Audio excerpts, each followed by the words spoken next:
Olá, meu nome é Nice e sejam bem-vindos a mais um áudio aqui para o canal. E hoje nós teremos o capítulo 30 e o capítulo 31 do livro Gêmeas. Mas, como sempre, eu peço que você deixe seu apoio ao canal. Desde já eu deixo minha gratidão a cada um de vocês, certo? Então, dados os recados, vamos para o capítulo 30. O coração de Graziella estava tão leve que parecia que ia se desprender do peito e flutuar até as alturas, levando para o céu a felicidade que inundava todo o seu ser. Havia conseguido uma grande vitória naquele dia, e embora ainda faltasse aproximar-se de Beatriz, a compreensão e o perdão de Suzane haviam lhe dado novo ânimo, e ela se sentia mais fortalecida para continuar. Assim que saiu o resultado positivo do teste de DNA, Suzane foi morar com Graziella. Parecia que o pesadelo em que se transformara a sua vida, de repente, virara um sonho cor-de-rosa e alegre. Tinha algumas coisas a fazer, como arrumar seus pertences e entregar o apartamento alugado. A única coisa que Suzane lamentava era ter que deixar René. Todavia, era chegado o momento de pôr um basta naquela loucura e concentrar-se apenas em Leandro. Era com ele que estava seu futuro. Graziella ajudava a arrumar as malas quando o interfone tocou.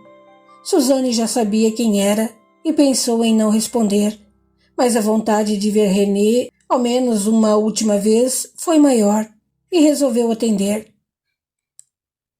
"Você vai viajar?" perguntou René, vendo a mala aberta em cima da cama e olhando para Graziella com curiosidade. Suzane também se virou para Graziella, que compreendeu tudo rapidamente e falou com suavidade. "Acho que vou esperar na sala." Depois que ela saiu, René voltou a indagar. "Quem é essa mulher? É a mãe do seu namoradinho?" "É claro que não." "Então, quem é ela?" "Ninguém que lhe interesse." "Por que o mistério, Suzane? Por acaso ela é alguma dona de bordel para quem você vai trabalhar?" "Não seja idiota, René. Desde quando sou mulher de me prostituir?" "Desde que resolveu subir na vida." A vontade de Suzane era contar toda a verdade a René, mas não tinha tempo nem paciência para as perguntas que ele lhe faria. "Você não sabe do que está falando", retrucou ela de má vontade. "Por que não me explica?" "Um dia, talvez, eu lhe conte tudo, mas agora não. Graziella está me esperando para me levar embora daqui." "Você vai se mudar?" Ela sentiu. "Com essa tal Graziella?" Ela sentiu novamente. "Mas quem é essa mulher que apareceu do nada e conseguiu levá-la embora daqui quando nem o seu namoradinho conseguiu?" "Ela é uma parenta distante. É isso." "Sem essa, Suzane, acha que sou burro?" "Não acho nada." "Mas você não pode me deixar assim." "Não estou deixando você, porque nunca estivemos juntos." "E o que aconteceu entre nós?" "Foi ótimo, mas preciso cuidar da vida." "E para isso tem que se mudar daqui com uma estranha?" "Ela pode ser estranha para você. Para mim, é como se fosse minha mãe. Como alguém de quem eu nunca ouvi falar, de repente, vira sua mãe." "Eu não disse que ela é minha mãe. É como se fosse. E o fato de você não a conhecer não significa que ela seja uma estranha para mim. Você não conhece os meus amigos." "Por favor, Suzane, não vá. Eu posso fazê-la feliz. Olhe, até já voltei a estudar. Estou terminando o 2º grau à noite por sua causa." "Por minha causa? Essa é boa." "Não, é sério. No final do ano, presto vestibular e vou estudar direito. Não quero ser pessimista, René, mas como é que você pretende passar no vestibular? Só um cursinho vagabundo não vai lhe dar base para passar para uma boa faculdade do governo. E você não tem dinheiro para pagar uma particular. Não entendo por que está me agorando. Não estou, contestou ela arrependida. Torço para que você consiga o que quer. É só que eu acho muito difícil. Difícil não é impossível. E tudo o que é possível pode ser conseguido. Ela se lembrou de sua própria história, que muitos chamariam de impossível, e, no entanto, lá estava ela, vivendo o inimaginável. Tem razão, René, me perdoe. Ele se aproximou dela e a segurou nos braços, olhando fundo em seus olhos. Fique, Suzane, por favor. Não posso. Estou lhe pedindo. Sei que você gosta de mim. Não estrague a sua felicidade por causa de dinheiro. Suzane hesitou por alguns instantes. Realmente, agora que iria viver com Graziella, não precisava mais de dinheiro para empreender nenhuma vingança. Podia muito bem romper com Leandro e assumir o romance com René. Mas René era um contraventor ignorante e pobre, e ela ainda se sentia presa a velhos preconceitos que a impediam de aceitá-lo do jeito como era. E depois, não tinha muita certeza sobre seus sentimentos para com Leandro. Sempre que pensava em deixá-lo, uma pontada no coração lhe dizia que iria sofrer. Não dá, René, objetou ela, evitando encará-lo. Gosto de Leandro, e é com ele que vou me casar. Terminou de fechar a mala e encarou-o rapidamente, os olhos umedecidos pelas lágrimas que sustinha no olhar. René não disse mais nada, ficou ali parado, fitando o chão sem verniz, sentindo os olhos arderem e a garganta entalar. Também tinha o seu orgulho. Vamos, chamou ela, a voz embargada e a mala na mão. Ele a seguiu ainda em silêncio. Passou por Graziella na sala e endereçou-lhe um rápido olhar, saindo sem se virar. Não queria chorar na frente de uma estranha. Suzane não o chamou de volta, nem lhe disse adeus. Saiu com Graziella e trancou a porta, levando no peito milhões de esperanças e nenhuma saudade daquele lugar. Vamos passar na imobiliária e deixar a chave, comentou Graziella, ajeitando a bagagem de Suzane no porta-malas de seu carro. Do outro lado da rua, René as fitava com as mãos no bolso, o pé apoiado no poste e muita tristeza no olhar. Suzane não disse nada, nem acenou. Segurou as lágrimas e entrou no carro ao lado de Graziella, que finalmente perguntou: Alguém que você ama?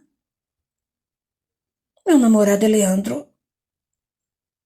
Não foi isso que eu perguntei.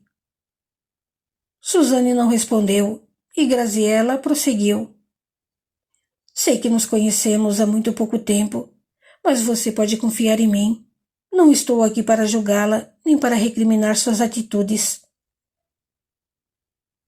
René é só um amigo. Pareceu-me que ele a considera bem mais do que uma amiga. Não se importe com isso. Não me importo. Mas será que você é capaz de não se importar também? Suzane silenciou e não tocou mais no assunto. Ao chegar ao apartamento de Graziella, porém, todo o peso dos últimos anos desabou sobre ela. Apoiou a mala no chão do que, dali em diante, seria o seu quarto, de frente para o mar, e chorou. Chorou muito. Graziella a abraçou carinhosamente, sem fazer perguntas, nem procurar palavras de conforto. Dar-lhe o seu amor naquele momento seria o melhor para aliviar sua dor. Depois de algum tempo, ela se acalmou, mas permaneceu com a cabeça apoiada no peito de Graziella, sentindo como se estivesse nos braços da mãe que conhecera e que a criara. Graziella, falou por fim, ainda emocionada. O que é? Sei que você me ofereceu uma vida nova, inclusive com reconhecimento judicial de que você é minha verdadeira mãe. Isso mesmo. Mas não posso aceitar uma coisa dessas. Eu andei pensando. Meus pais podem ter errado em comprar um bebê. Mas será que eles sabiam o que havia acontecido? Será que eles chegaram a conhecer as circunstâncias criminosas em que eu fui tirada de você? Não sei. Quero que você veja uma foto deles e quero que me diga se eram as mesmas pessoas que estiveram presentes para nos levar quando nascemos. Não posso fazer isso. Não me lembro do rosto daquelas pessoas. Eu estava fraca e o lugar tinha pouca luz. Mas olhe, por favor. Está bem. Se isso vai acalmá-la. Suzane apanhou uma pequena mochila e dela retirou alguns álbuns de fotografia. Escolheu um em particular e o folheou, exibindo algumas fotos de seus pais. Graziella tomou o álbum das mãos da menina e observou atentamente. Ela não vira direito as pessoas que foram buscar as crianças, e, à exceção de Leocádia, não podia reconhecer ninguém. Contudo, aquelas pessoas que a fitavam através das fotografias não pareciam circundadas pela aura de crueldade que ela percebera nos gestos do casal que lhe tomara as filhas. Não são eles, afirmou com uma convicção que a ela mesma surpreendeu. Tem certeza? Tenho. Embora não me lembre das fisionomias daquelas pessoas, há algo nos olhos de seus pais que não existia naquele casal. O quê? Ela refletiu por mais alguns segundos e respondeu de forma incisiva. Bondade. A resposta foi tão firme e convincente que Suzane não teve mais nenhuma dúvida. Apertou o álbum de fotografias contra o peito e chorou longamente. Eu os amava muito, desabafou. E eles me amavam também. Eu sei, e sinto-me grata por isso. Durante os anos em que procurei por vocês, eu rezava e pedia a Deus que, se não as pudesse encontrar, que ao menos vocês estivessem sendo criadas por pessoas que as amassem e as tratassem bem. E acho que todas as duas conseguiram isso. Carminha pode estar com medo e raiva de mim, mas eu estaria sendo injusta se não reconhecesse o carinho que ela dá àquelas crianças. Você nem imagina como é importante para mim saber que não foram meus pais que me tiraram dos seus braços. Posso imaginar.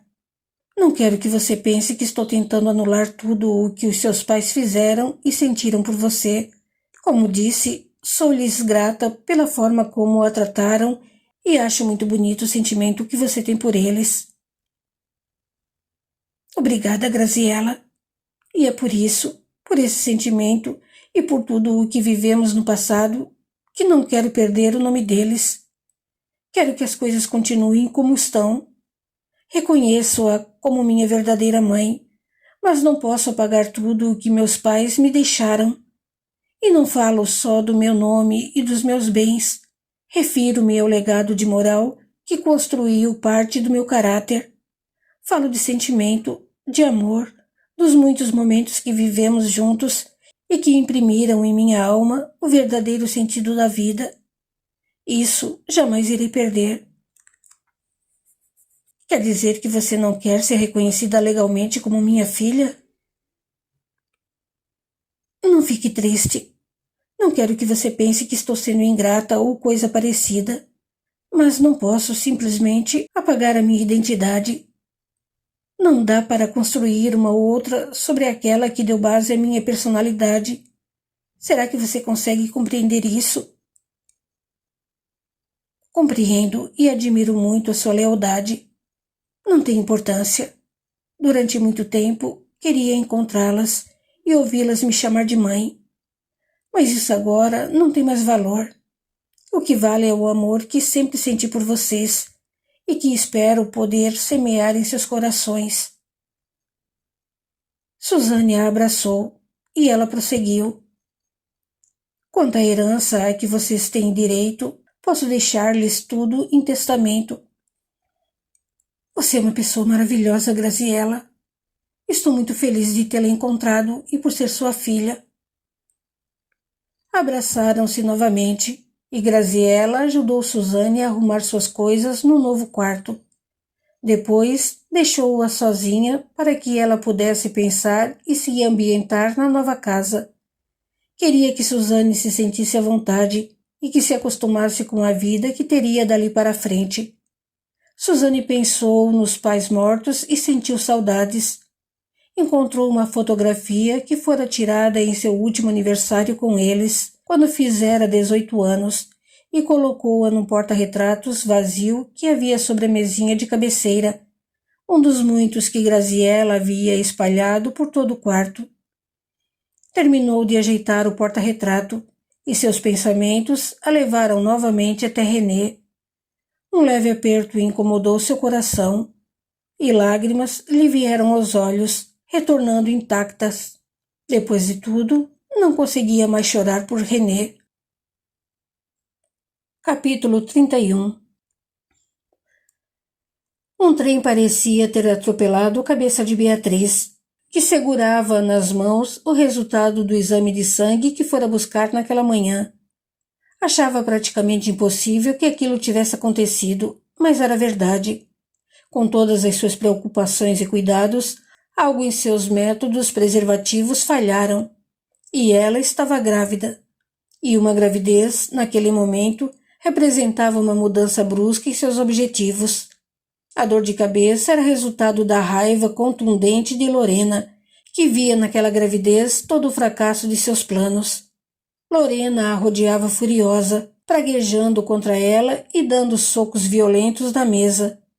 A moça nada percebia, mas o mal-estar foi se acentuando até que viu Vítor se aproximar.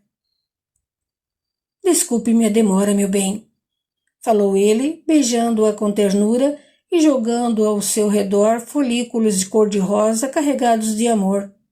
Percebendo que ela não ia bem, Vítor a abraçou com efusão e uma chuva rósea se derramou sobre ambos, causando uma sensação de desconforto em Lorena. O espírito se afastou contrariado. Não podia suportar aquelas vibrações de amor puro e sincero que não se casavam com os seus propósitos mesquinhos. Você pegou o resultado do exame? Perguntou ele ansioso. Peguei. Deu positivo, não foi? Ela sentiu. Só podia ser, pela sua cara. E agora, Vítor, o que vamos fazer? Ele passou a mão pelos cabelos e não respondeu. Precisamos contar aos nossos pais. Calma, vamos pensar primeiro. Mas não tem outro jeito. Já estou grávida de 6 semanas e a barriga logo vai crescer.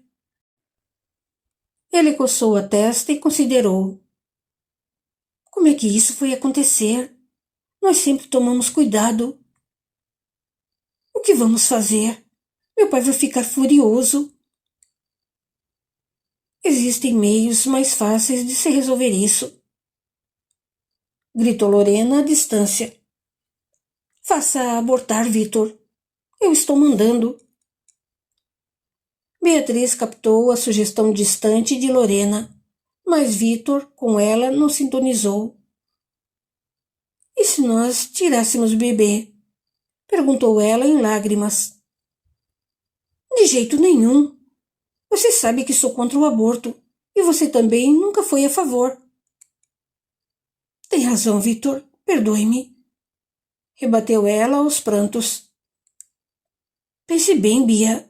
Você não tem motivos para estar assim. Tudo bem que não estava nos nossos planos. Estou me formando, implantando a coluna esportiva no jornal do meu pai. E você ainda está na faculdade. Mas aconteceu. Sei que vai ser difícil, mas podemos lidar com isso. Beatriz chorava mais pela influência de Lorena do que pelo seu próprio desespero. As palavras sensatas de Vítor, contudo, jogaram uma luz sobre sua aflição, e ela pôde raciocinar com mais clareza. Acho que você tem razão, concordou, enxugando as lágrimas. Na verdade, não sei bem o que me deu. Você é muito jovem e ficou apavorada. É compreensível. Mas vai dar tudo certo. Quando o bebê nascer, já estarei formado e poderei pagar uma babá e uma empregada. E você vai continuar estudando.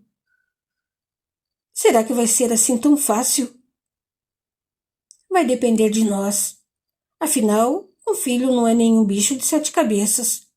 Somos jovens, mas não somos crianças.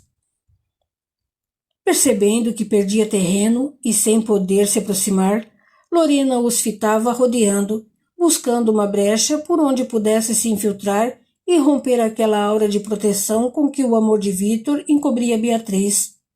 De longe esbravejou. Você vai ser péssima mãe, sua bruxa. Enfraquecida, novamente Beatriz conectou sua mente à dela e repetiu quase com as mesmas palavras. Ah, Vítor, tenho medo de não ser boa mãe. Que bobagem é essa, Beatriz? Você vai ser excelente mãe. Com certeza, muito melhor do que foi a minha. Pela primeira vez em muitos anos, Lorena ouvia a opinião do filho a seu respeito. Nunca em toda a sua vida se preocupara com a ideia que Vítor fazia dela, nem se questionara sobre o seu desempenho como mãe. Achava mesmo que não se importava com isso, mas ouvir dele, de forma tão fria e impessoal, que não fora boa mãe, causou-lhe surpreendente e doloroso choque. Não quis mais se aproximar, nem esbravejar contra Beatriz. Ao contrário, calou-se e ficou olhando Vítor acariciar a barriga da moça, pensando se deveria, mais tarde, sondar a mente do filho para tentar descobrir mais a seu respeito. Naquele momento, contudo, tinha que guardar distância, e mesmo que conseguisse alguma proximidade, preferiu não se acercar deles e deixou-os acabrunhada. Com Lorena fora de vista, Beatriz foi melhorando rapidamente da dor de cabeça, e as ideias surgiram mais nítidas em sua mente. Vamos contar logo aos nossos pais, sugeriu ela, agora mais segura de si. Quando? Hoje mesmo. Você vai à minha casa e nós contamos juntos. Depois falaremos com o seu pai. Ficou tudo acertado. Naquele mesmo dia, Beatriz e Vítor contariam tudo aos pais. Carminha chegou mais cedo do trabalho e Beatriz a chamou logo que percebeu que ela havia entrado em casa. Gostaria muito de falar com os dois ao mesmo tempo, mas não aguentava mais esperar. E se a mãe ficasse sabendo primeiro, talvez fosse mais compreensiva e a ajudasse a acalmar a explosão do pai. O que foi, minha filha? Indagou Carminha, preocupada com seriedade no semblante da filha e do namorado. Aconteceu alguma coisa? Aconteceu. Mais ou menos. Ela podia notar a ansiedade no rosto da mãe e resolveu acabar logo com aquilo. Na verdade, mãe, o que aconteceu é que estou grávida. Grávida? É, mãe, grávida. Quem é que está grávida? Perguntou Renato, que acabara de abrir a porta da sala e ouvir apenas o final da conversa. As duas olharam para ele atônitas, até que Vítor tomou a dianteira e foi logo falando. É a Bia, Renato. Viemos aqui para lhes contar. Aquilo era algo que Renato não poderia esperar. Só ele sabia como lhe custava fingir que consentia no namoro de sua filha com aquele rapaz. Mas pretender que ele aceitasse aquela gravidez era um absurdo ousado e inimaginável. Vocês não têm juízo? Censurou entre os dentes, segurando a mão para não acertar um soco no queixo de Vítor. Aconteceu, pai. Mas não se preocupe, Renato, esclareceu Vítor. Nós vamos nos casar. Casar? De jeito nenhum, nem pensar. Você vai abortar esse filho, Beatriz, custe o que custar. Renato! Horrorizou-se Carminha, mal crendo no que acabara de ouvir. É isso mesmo. Proíbo Beatriz de se casar com esse desvairado e ter um filho dele, só passando por cima do meu cadáver. Ficou louco, pai? Retrucou Beatriz, coberta de indignação e revolta. Desde quando você é dono da minha vida? Desde que você vive na minha casa e sob o meu sustento. Não seja por isso, gritou ela. Posso me mudar agora mesmo. Deixe de ser tola, menina. Você não tem para onde ir. Não me leve a mal, Renato, interveio Vítor, esforçando-se para manter a calma e o respeito.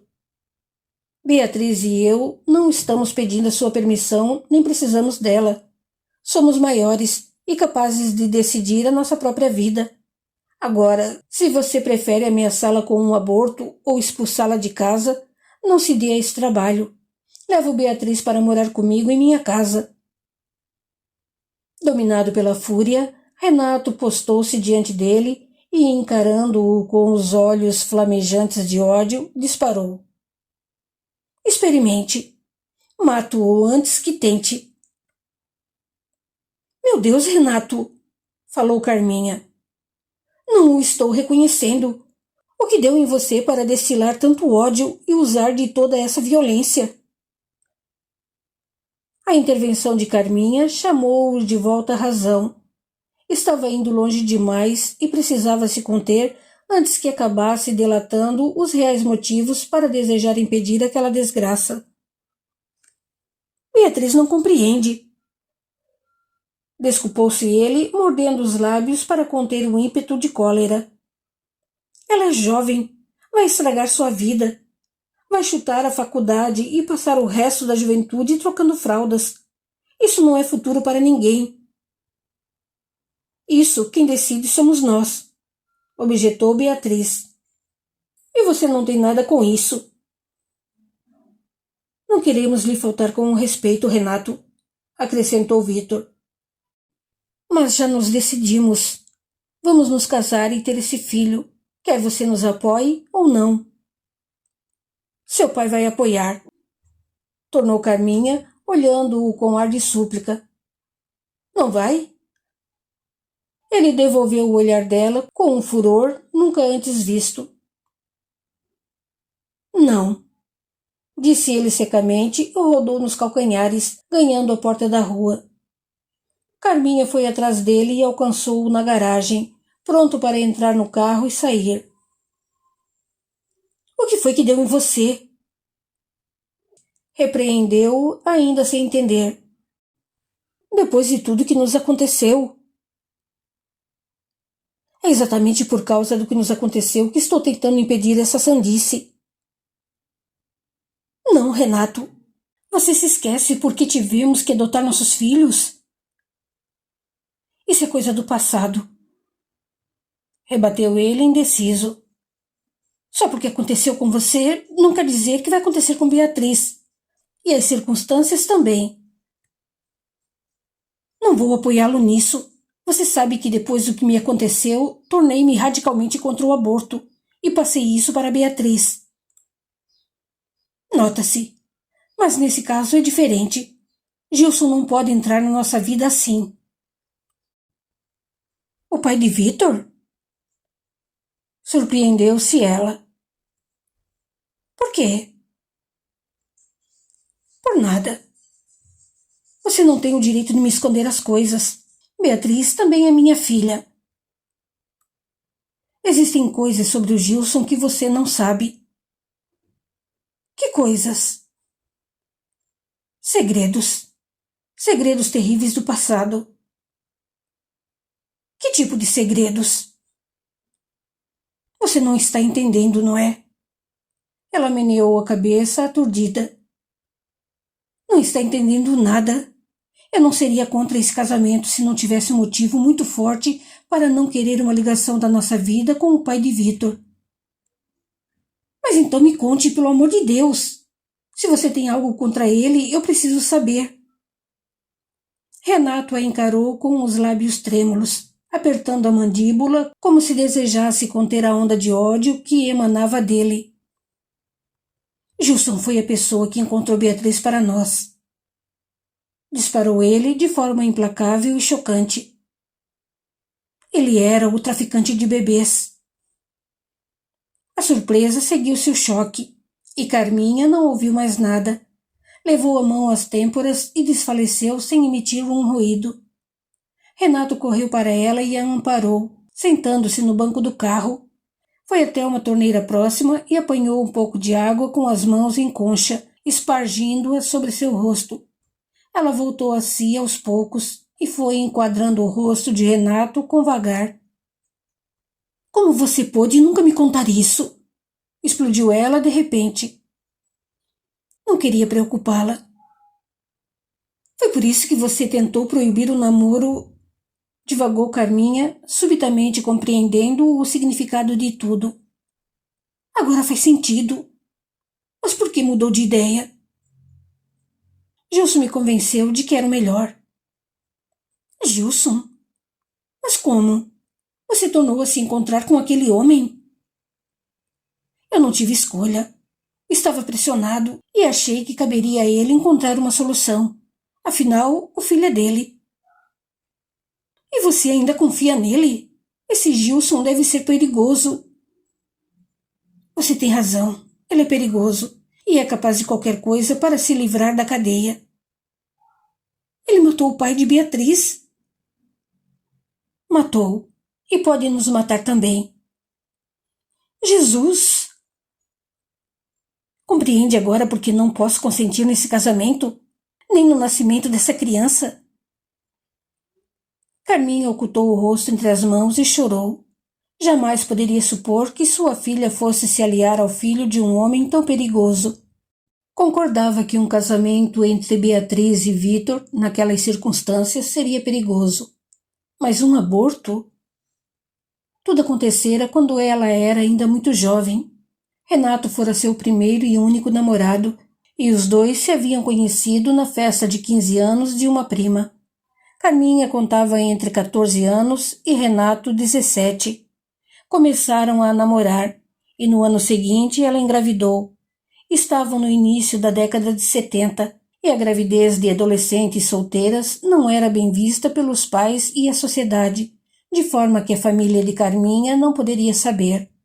Apesar de ricos mineradores, os pais de ambos provinham de famílias mineiras tradicionais, e a gravidez da menina seria um escândalo no seio da sociedade conservadora.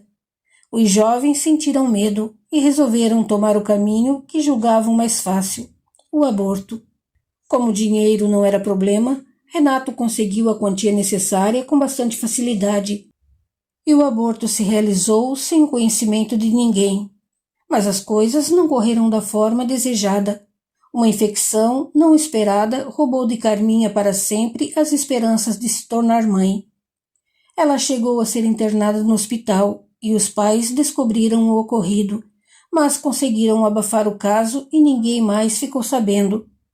Daquele dia em diante, seus encontros com Renato passaram a ser vigiados, e o esperado era que se casassem logo que o rapaz concluísse os estudos. Assim que Renato terminou a faculdade de Geologia, o casamento se realizou e eles se mudaram para o Rio de Janeiro, onde montaram toda a parte administrativa de seu negócio. Começaram então as tentativas de Carminha engravidar. Consultaram os maiores especialistas do Brasil e do exterior, mas os danos causados a seu útero pelo aborto eram irreversíveis, e ela perdia todos os bebês. jamais poderia se tornar mãe.